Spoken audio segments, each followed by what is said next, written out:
Vous pouvez répéter la première partie, s'il vous plaît? Le sabotage de l'infrastructure économique. Is the sabotage of economic infrastructure a viable option for the resistance in a country which is being, how would I say, occupied by some force, so that the force is overcome? Is it permissible to do so? I don't know what he's talking about. He has to explain himself, give a clear example. The question is asked in generalities, and I can't answer this question in generalities. He has to tell me exactly what is permissible, what sort of system exists, and how he is proposing to sabotage that system.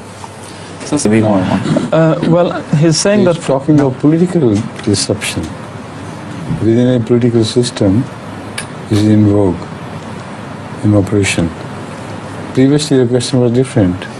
He was talking of economic lack of cooperation. So make him more clear first. Yes. Mr. Hussain is proposing that, for example, in Palestine, where there's an occupying force there, which is done by the Israelis, would it be permissible, for example, for the Palestinian Arabs to, for example, quit work, to boycott? To their own disadvantage? If they quit work, they would die of hunger. It's meaningless. The only question which could have been valid would be that they should they indulge in terrorist activities? The answer to that is no. And the answer to this question is no as well, because that will be suicidal. They have tried it once before. You know, they started,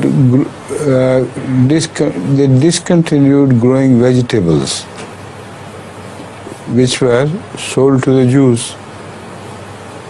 And they discontinued the supply of food and every essential food. To them they said, don't send them vegetables, we don't send them any food. So people are locked in their homes and dying with mass hunger. They stole out quietly and stealthily got some food from somewhere, somehow. But I remember those days, they were terrible to watch that suffering. So how does it hurt Jews at all? It hurt them themselves.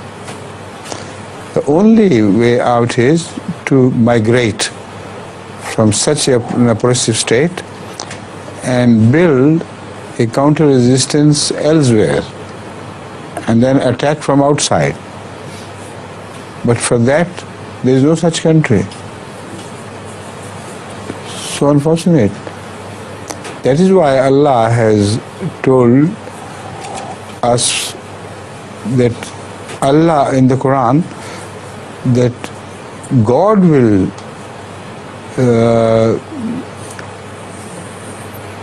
it will be God will take measures to bring Jewish occupation of Palestine to an end. Human forces will not be able to do it, and this is true. But God will act only when the people become pious and turn to Him and worship Him. That is what they do not do. So the right measure is mentioned to them, which is best anyway, politically, economically, to reduce the suppression. The best way is to behave normally, which they do not do. We have the example of Kababir, where we have Ahmadis, and because they are loyal citizens, law-abiding citizens, nothing happens to them. They have no means to find an excuse whereby to kill them. So it is reciprocal. If all the Palestinian Muslims did this, first of all, it will be peaceful. Secondly, they will be able to worship God entirely with total dedication, then how will it be possible for God not to keep His promise, because He has never broken promises? Then and only then they will be delivered from the clutches of the Jews.